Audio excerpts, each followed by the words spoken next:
บายดีพ่อแม่พี่น้องสบายดี FC ทั้งหลายเนาะมื้อนี้เบาก่อนมีไก่ต่อตัวหนึงพี่น้องเอ้ยมารีวิวให้เบิ่งเป็นไก่ต่อกำลังพอดีต่อเลยพอดีถึงขวบพอดีได้1 ปีนี่แหละพี่น้องไก่ตัวนี้ก็เบิ่งคือสิหมานอยู่พี่น้องเอ้ยไก่ตัวนี้ขออนุญาตเด้อพี่น้องเด้อไก่ตัวนี้บ่ได้เอาลงแบงเด้อพี่น้องเด้อแต่เอามารีวิวให้พี่น้องเบิ่งซื่อๆเด้อต้องขออภัยหลายๆแล้วท่านใดที่ต้องการอยากซื้อไก่บ่คักแต่เสียงมันยักใหญ่หน่อยนึงแต่ก็พอพังอยู่เสียงมันก็ได้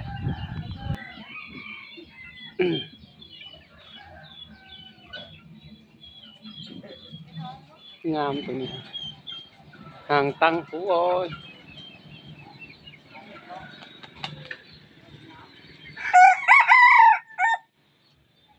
บ่คักตัวเสียงใหญ่ เสียงเด้บ่ใหญ่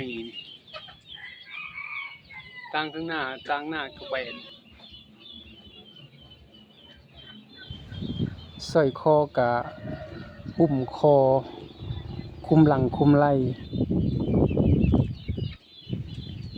หน้าเอิกสีดำกริบเลยพี่น้องเบิ่งตีนมันพี่น้องเบิ่งตีนมันเบิ่งเก็บแข้งมันแข้งกับแข้งดำ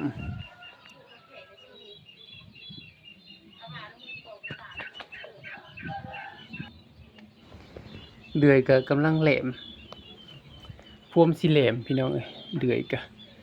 ไก่ตัวนี้พอดีเอาไปต่อเลย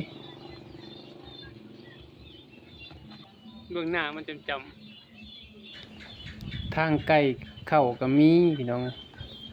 มีเบิด2 ข้างเลยได้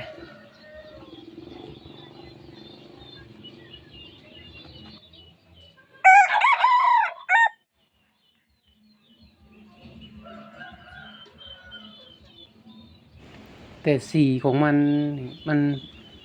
บ่เป็นมันเนาะพี่น้องมันบ่เหลื่อมคักปานใด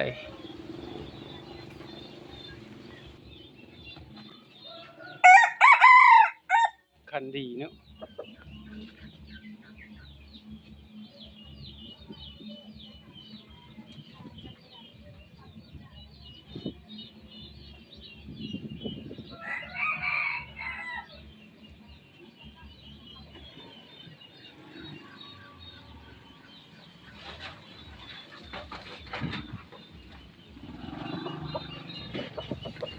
คนงอนมันก็เป็นฮุบตูวีอยู่ได้พี่น้องเอ้ย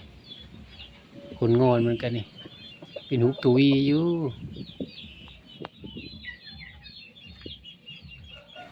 ส่วนปีกมันก็แสกแดงมันก็สุดปีกอยู่พี่น้องแต่บ่ได้นับปีกให้เบิ่งเนาะพี่น้องเนาะเด็กข้างนี้ก็สุดพี่น้องแสกแดงมันเป็นสุดโอเคเนาะพี่น้องเนาะรีวิวกิต่อให้เบิ่งกะขอจบเพียงเท่านี้เนาะพี่น้องเนาะขอขอบใจหลายๆเด้อที่เข้ามารับชมตั้งแต่ต้นจนจบแล้วก็ขอฝากกดไลค์กดติดตามนี่เด้อพี่น้องเด้อขอบใจหลายๆเด้อ